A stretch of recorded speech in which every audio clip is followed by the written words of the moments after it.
The Beatles er et band, der består af de 4 medlemmer John Lennon, Paul McCartney, George Harrison og Ringo Starr.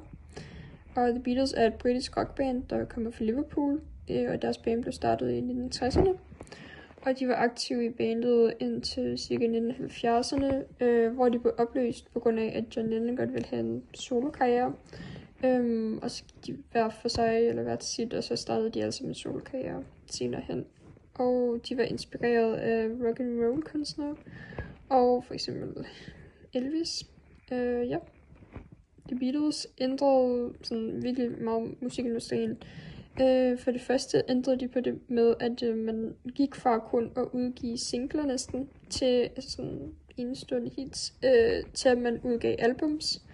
Og det gjorde de ligesom også populært, sådan, så man udgav flere numre ad gangen. Det var en af de ting, de ændrede, og så ændrede de også sådan, selve teknologien bag musikproduktion.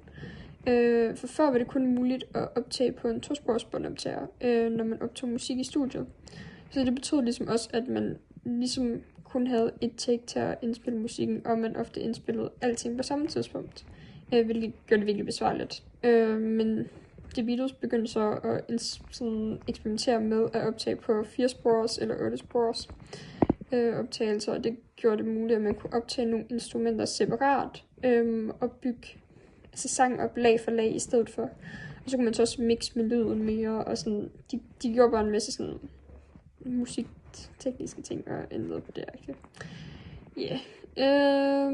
Ja, så det de startede med, det var egentlig bare sådan setupet for den moderne måde, man producerer musik på. Og ja, det er ligesom, senere er der så bare kommet virkelig, virkelig mange flere spor, man optager på. Sådan, men det var ligesom dem, der startede flere spors måden at optage på.